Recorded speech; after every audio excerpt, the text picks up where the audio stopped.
She had everything: power, control, a name that opened every door without question until, in a single morning, it all disappeared.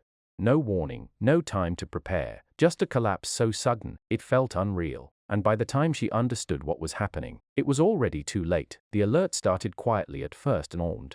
A notification, then another, then dozens. For what? She stood in her office, overlooking the city she once ruled from above, watching as her phone refused to stop vibrating. Headlines spread faster than she could read them. Allegations, financial freezes, emergency board meetings. Every word chipped away at the world she had spent years building. Her reflection in the glass looked the same, but everything behind it was falling apart. Calls came in non-stop, advisors speaking in careful tones, lawyers asking urgent questions, investors demanding answers she didn't have. For a moment, she tried to take control, issuing orders, calling meetings, trying to steady something that refused to hold. But the truth settled in quickly. This wasn't something she could fix, not today. Hours passed like minutes. The office that once felt alive grew quieter. Staff members avoided eye contact, their movements tense, uncertain. Some left early, others stayed, but only physically. The energy had shifted. She could feel it in every glance, every whisper that stopped when she walked by. Then came the final call. Short, direct, unavoidable. The board had made a decision. By the time she lowered the phone, the silence in the room felt heavier than anything before. She stood still, processing the words, but they didn't fully land. Not yet. Maybe they never would. Not yet. Maybe they never would. Wasn't in charge anymore. Just like that, no announcement, no closure. Just an ending that didn't feel real. Slowly, she walked back to her desk. The same desk where she had signed deals, made decisions, built something from nothing. Now it felt unfamiliar.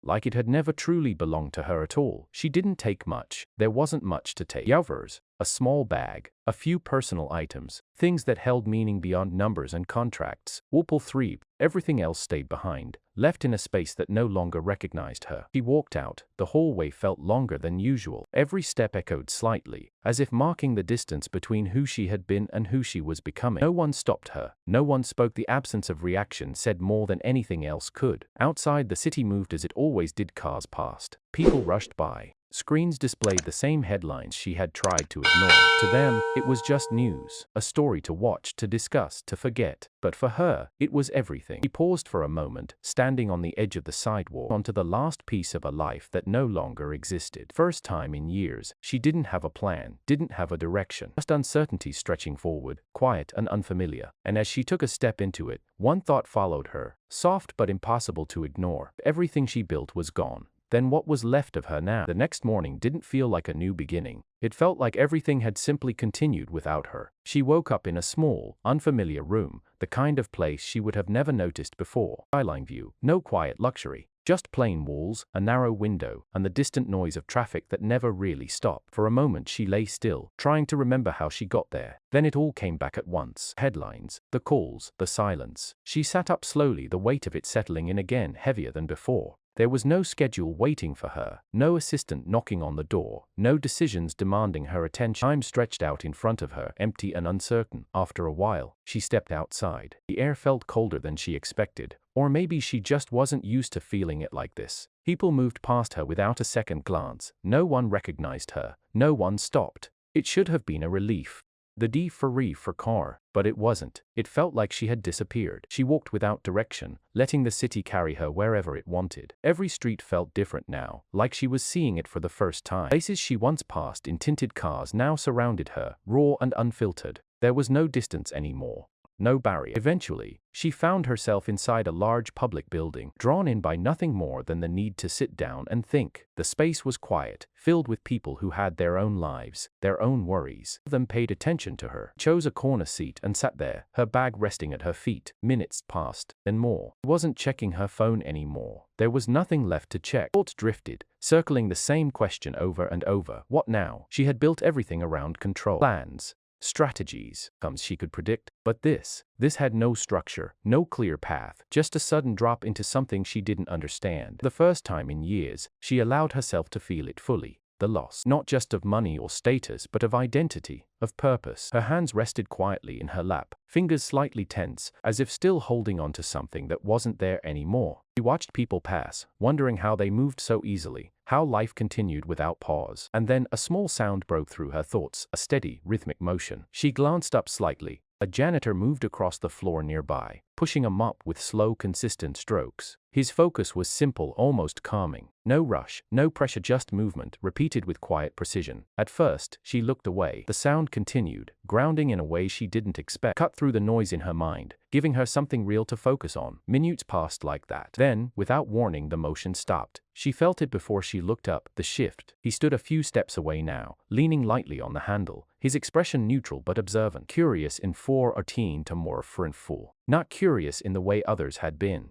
Not judging. You've been sitting here a long time, he said. His voice was calm, steady, like someone stating a simple fact. She blinked, slightly caught off guard. It wasn't what he said.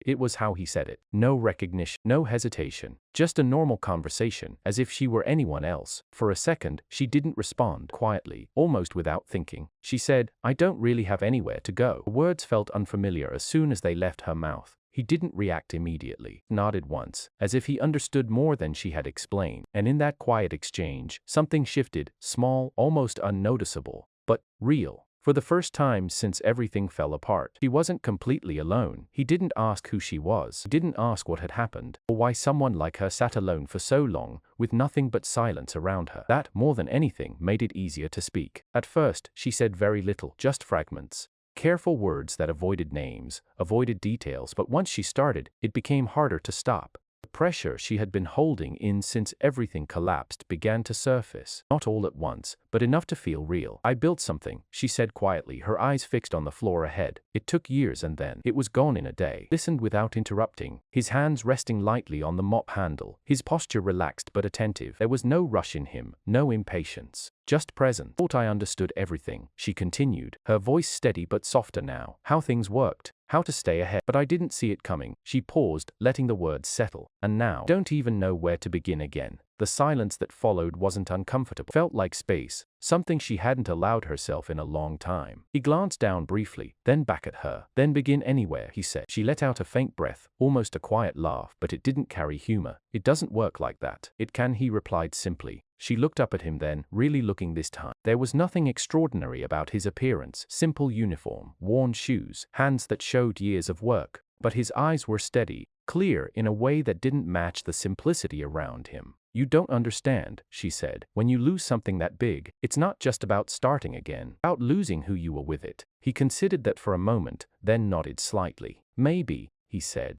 "But you didn't lose everything." Her expression tightened just a little. "It feels like I did. Chen si for forced or me for foring what's gone." "That's because you're looking at what's gone," he answered, "not what's still there." She frowned slightly, not in disagreement but in confusion. His words weren't complex, but they didn't feel empty either. They landed in a way she couldn't immediately explain. "What's still there?" she asked quietly. He shifted his grip on the mop, glancing around briefly before answering. "You're still here," he said. "That means something didn't break." She held his gaze, the weight of his words settling deeper than she expected. It wasn't reassurance in the way she was used to, no promises, no strategy, no guarantee. Just a simple truth, stated without hesitation. For a moment, she didn't know how to respond. Years of control, of calculated decisions had taught her to measure everything. This wasn't something she could measure, it was something she had to feel, and that made it unfamiliar. "I wouldn't even know where to start," she admitted. He gave a small shrug, as if the answer didn't need to be complicated. "Start small," he said. "People think rebuilding has to be big. It doesn't." She looked down at her hands again, quieter now but different, not as tense, not as lost. "And if it doesn't work?" she asked. "Then you try again," he replied.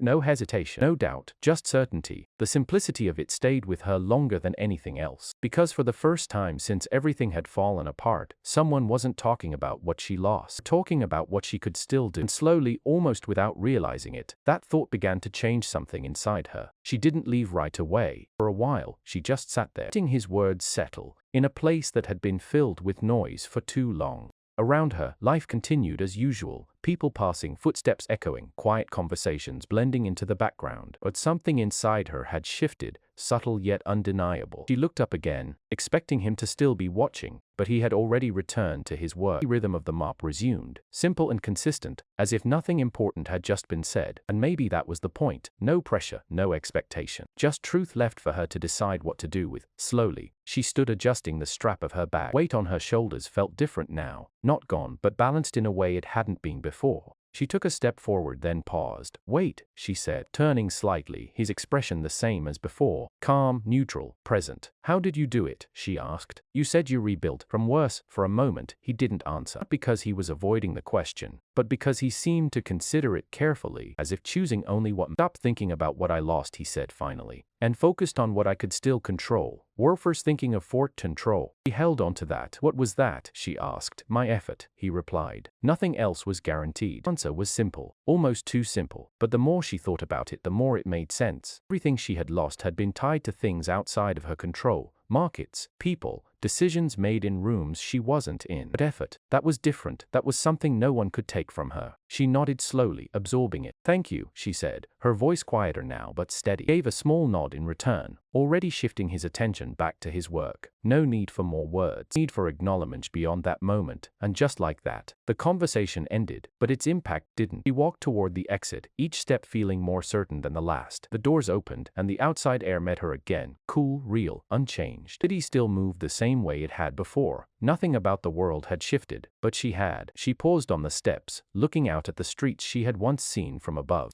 There was no distance between her and them, no separation, just possibility, quiet and open. Her phone remained silent in her hand, no longer something she depended on. The headlines would still be there. The opinions, the judgments, they hadn't disappeared, but for the first time, they didn't feel like the end. They felt like background. She took a slow breath, steady and deliberate. Then she started walking, not toward what she had lost, but toward something new, something she would have to build again, step by step, without shortcuts, without certain. Her inside that quiet building, the sound of the mop continued, steady and unchanged. And though she didn't look back, she carried that moment with her, because in a matter of seconds, someone the world barely noticed had given her something she thought she had lost forever, a way forward.